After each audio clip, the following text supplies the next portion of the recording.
지금 이 시각 국회에서는 대법원장 청문회가 한창입니다. 하지만 당사자의 자리는 비어있죠. 민주당 곧장 새로운 카드를 꺼내들었습니다. 바로 국정감사 일정을 늘려서 사법부 압박을 이어가겠다는 건데요. 가짜 유튜브 뉴스를 기반으로 한 청문회에 안 왔다는 이유로 대법원 청문회를 하루 더 한다? 이건 뭐 정치 보복입니까? 오늘 고소장 접수해 드릴게요. 서영교가 AI를 가지고 이야기했다고요? 조희대 대법원장이 누구와 어떤 연락을 했는지, 누구와 어떤 모의를 했는지 낱낱이 밝혀져야 합니다. 송석준 내 말에 놀랐나? 서영교! 그래, 조용히 해. 이렇게 국민의힘의 반발은 이어졌습니다.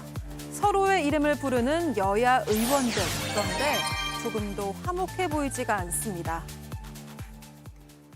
예, 서영교, 곽규택, 이제 의원들 직함 빼고 그냥 이름만 부르는 건 거의 모든 법사위 전체에서 한 번씩 나온다라는 말까지 할 수준입니다. 김유정 의원님, 대법원장 없는 대법원 청문회 사실 안 나올 건 뭐 이미 예고가 됐는데 그래도 안 나온 상황 자체를 국민들에게 보여주는 것도 의미가 있다. 민주당은 그렇게 생각하는 것 같아요. 예, 그렇게 판단한 것 같습니다. 그리고 사실 이 청문회 결정하는 과정에서 이제 지도부와 상의 없었다. 처음에 지도부에서 이렇게 입장을 냈죠. 대변인을 통해서. 그런데 나중에는 이제 정청래 대표가 이 청문회에 또 힘을 실어주기도 했어요. 잘 하라 이렇게. 그랬기 때문에 오늘 뭐 증인들이 조희대 대법원장 포함해서 불출석할 거라는 것은 뭐 예견된 수순이었고요. 다만 국민의힘 사법부신이 정말 이 상당히 높은 수준까지 올라와 있음에도 불구하고 그 대법원의 파기환송심의 왜 절차를 그렇게 이례적으로 속전속결로 해보지 않았던 일을 했던 것인가에 대한 설명 혹은 해명 이 정도는 해야 된다. 불신 해소하기 위해서. 두 번째는 지기현 판사 오늘 불참했습니다마는 거기에는 또 윤석열 전 대통령과 연루돼 있지 않습니까? 왜 구속 취소를 했는가? 정말 이례적인 방법으로 이 두 가지에 대해서 적어도 소상한 해명 혹은 설명이 있어야만 국민들이 이 사법 불신이 어느 정도 해소가 될 수 있겠다라는 그런 판단이 작동을 한 것이고요. 예. 특히 대법원장 포함해서 사법부 독립 계속해서 얘기를 하고 있는데 사법부 독립이라는 것이 그냥 사법부 마음대로 아무렇게나 해놓고 국민들이 절대 그 부분에 대해서 이의 제기도 안 돼라는 것이 사법부 독립은 아니거든요. 그러니까 그 취지에 따르더라도 어느 정도 사법부의 책임감을 가지고 불신을 해소하기 위한 일말의 노력은 보여줬어야 되는 거 아니냐라는 것이 오늘 청문회의 취지인데 사실 그 의혹을 뭐 해소하고자 하는 그런 소기의 목적은 달성하지 못했습니다만 예.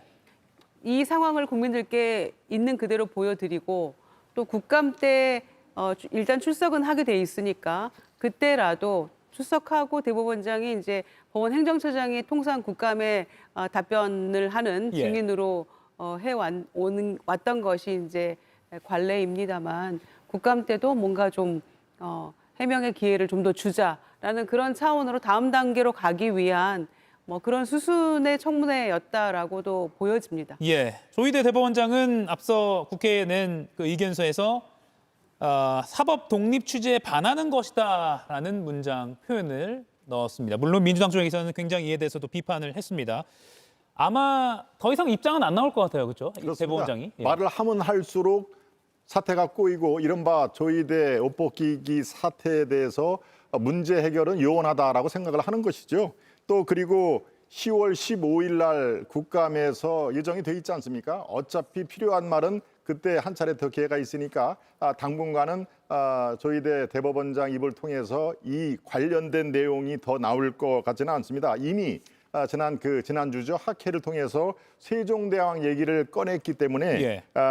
법을 왕권 강화에 세종은 쓰지 않았다. 그리고 국민의 권리를 보장하는 데 초점을 맞췄다. 여기에 조희대 대법원장이 할 말은 다 들어가 있다라고 판단하시는 게 좋을 것 같습니다. 예, 나경원 의원은 오늘 조희대 대법원장 청문회가 민주당의 천하제일 거짓말 대회가 될 것이다라고 비판했고요. 또 박상혁 민주당 의원은 이 불출석을 보여주는 것도 의미가 있다. 입법부를 무시하는 태도를 국민들도 보셔야 된다라고 장외 여론전을 펼치기도 했습니다. 김용남 위원님, 네. 앞서 보신 것처럼 뭐 곽규택, 뭐 서영교 이렇게 반말도 주고받았는데 고성이 오가는 상황은 글쎄요, 누가 잘못한 겁니까? 글쎄요, 뭐 우리 속담에 손바닥도 마주쳐야 소리가 난다고 했으니까 예. 뭐 어느 한쪽에 일방적인 잘못 내지는 책임이 있다고 보기는 어렵겠죠. 근데 국회에서 상임위를 하다 보면 뭐 그전에도 가끔 고성이 오고 갔습니다. 그리고 어쩌다가 의원들 사이에 반말이 나올 때도 있었죠. 하지만 요새 법사위는 그냥 그게 늘상 있는 일이 돼버렸어요. 그러니까 고성뿐만 아니라 막말 내지는 그냥 이름 부르고 야, 너 뭐 하고 하는 게 일상적인 회의 모습이 돼서 이거는 좀 아닌 것 같습니다. 적어도. 뭐 어쩌다가 사람이니까 논쟁을 하다가 감정이 격해져서 큰 소리가 가끔은 나올 수 있습니다만 그것도 뭐 바람직스럽지는 않은 것은 사실이고, 근데 이게 일상적으로 이렇게 회의가 진행된다고 하면 법사위 지금 상태로는 글쎄요, 진짜 보기 안 좋은 거를 넘어서 저렇게 회의를 하면 회의를 열 필요가 있을까라는 생각이 들 정도로 너무 일상적으로 막말이 자주 있는 것 같습니다. 예, 정광재 의원 어떻게 분석하세요? 뭐 벤처기업이나 스타트업 기업에서는 격식을 없애기 위해서 예. 영어 이름 부르고 그냥 편하게 이름 부른다는 것을 제가 알고는 있는데 예, 국민을 대표하는 국회의원들이 공적인 자리, 그것도 상임위 자리에서 이름 부르면서 뭐 친구 이름 부르듯 하는 것은 보기 안 좋은 건 누구나 다 인식하고 있지 않겠습니까? 근데 저는 가장 큰 책임은 이 법사위원회를 운영하고 있는 추미애 법사위원장에 있다고 봅니다. 법사위원장이 중심을 잘 잡고 의원들을 다독여가면서 제대로 된 회의가 진행될 수 있도록 해야 하는데, 추미애 법사위원장이 너무나 일방적으로 민주당 편만 드는 듯한 이런 인상을 주게 되니까 이게 갈등의 양상으로 자리 잡게 된 거 아닌가 싶고요. 이런 모습이 계속될수록 법사위원회가 이렇게 운영돼도 되는 건가라는 국민적인 좀 의구심 이렇게 커질 것 같습니다. 또 하나는 이런 상황을 알면서 민주당이 일부러 이런 장면을 연출해서 이것이 조희대 대법원장에 대한 사퇴 또는 탄핵 여론에 불을 지피기 위한 일종의 행동 아니었나라고 의심해 볼 만한 대목도 있을 것 같습니다. 예. 청문회 시작 전부터 여야는 다음 달부터 진행될 대법원 국정감사 일정을 두고도 공방을 이어갔습니다.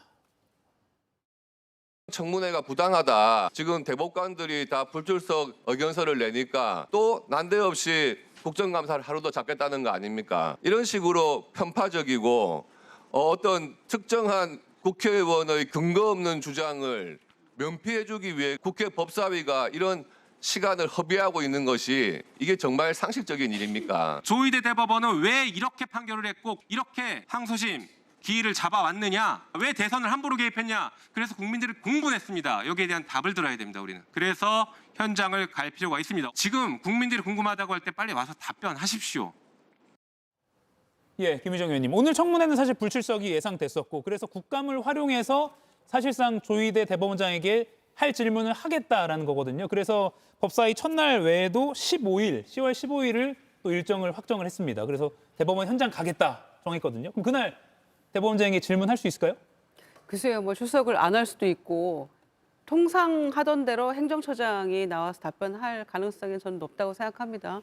그런데 천대엽 행정처장도 지금 그 해놓은 이야기가 있기 때문에 아마 이 현장 국감에서 이 법사위에서 보려고 하는 부분이 로그 기록입니다. 예. 그러니까 지난번에 파기환송심을 유죄 취지로 이렇게 속전속결 결론을 내렸을 때 6만 쪽 기록 다 봤다 이렇게 얘기했잖아요. 그걸 어떻게 다 보냐 이랬는데 로그 기록, 그러니까 로그인하고 들어가서 뭐 인터넷으로 PC로 봤다 뭐 이런 취지의 이야기 답변을 하지 않았습니까?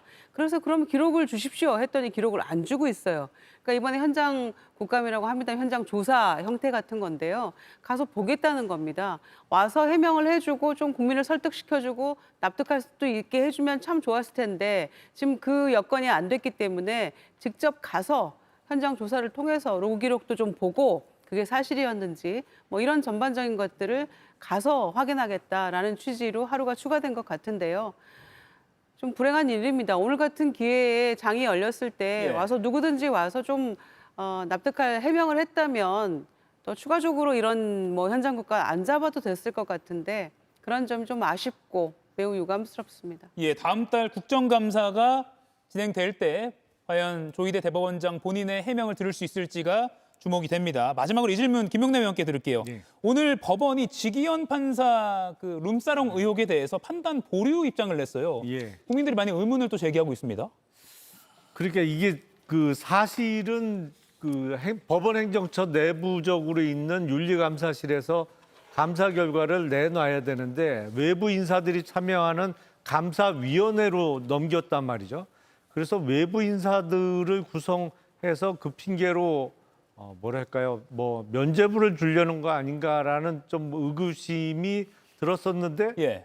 그 비슷한 결론이 났어요. 근데 저는 저런 식의 발표를 할 거면 왜 이렇게 오래 시간을 끌었나? 아, 예. 이게 거의 5달 가까이 됐거든요.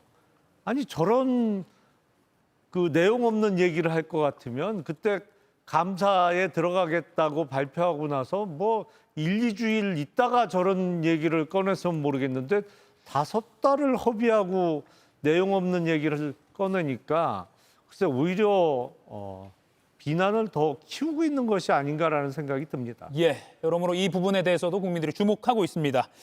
이 이슈까지 짚어봤고요. 네 분과는 또 다음 시간에 토론 이어가도록 하겠습니다. 고맙습니다.